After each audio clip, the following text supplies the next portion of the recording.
What's going on, friends and fans? Ryan Dohrn here, your friendly neighborhood sales coach. This week, we're really focused in on how well do you know your competition.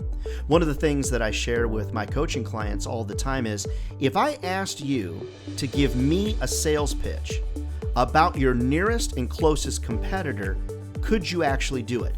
Meaning, could you go to your competition tomorrow and actually sell for them? Do you know them well enough to be able to sell their product for them? Now, some of you, heck, you don't even know your own product well enough to sell your own products. You got to get really caught up on that, right? But the other thing is the art of war, and when you're competing against others, it's a little bit of a sales battle out there, is knowing your enemy, knowing your competition, if you will, knowing them better than they might even know themselves. So remember, friends, a lot of times your competition will get all caught up in the sales process, and very rarely do they actually spend a whole lot of time learning your intimacies, the things that make you bigger, badder, and better.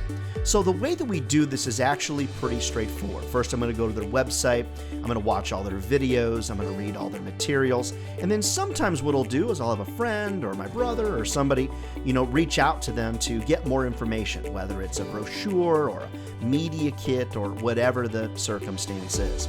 I truly believe the art of sales is also you knowing your competition as well as you know yourself, and maybe even sometimes more. There's a lot of things that are great that come from this process.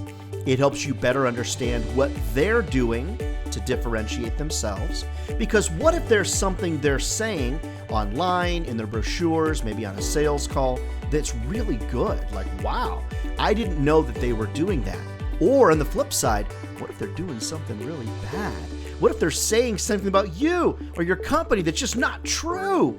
Then you've got to be able to formulate a plan to be able to address that. It's important to know your competition for one of three reasons. The first reason is because you may just need to outsell them. The second might be because they're saying something that's not true. Or the third might be they just have a better product. What? I can't believe Ryan is saying that. They might be better than you. Well, there are circumstances and situations that have been in my life in the past where I've realized I'm kind of number three. For example, when I first started my sales career, I was working at a CBS affiliate that was the number 3 television station in the market. It was very difficult to sell around the news. Well, I had to learn what the others were saying about us so that I could go out and be really honest, really ethical, but create differentiating factors that even though we weren't the most watched in the market, here were the 3 or 4 main things that we still did better than everybody else. Friends, I hope the takeaway for you today will be, how well do you know your competition? Could you actually go over to their office and sell their stuff to the public? Now, I'm not suggesting you do that. Don't leave your company. But recognize, friends, when you know your competition, you will always take your sales life to a place you only dreamed possible. Never forget, friends, if sales was easy, everybody be doing it. And they're not. We're not crazy. We're the chosen few. Sales will feed your family for a lifetime. Embrace it and get out there and make us all proud. Sell some stuff.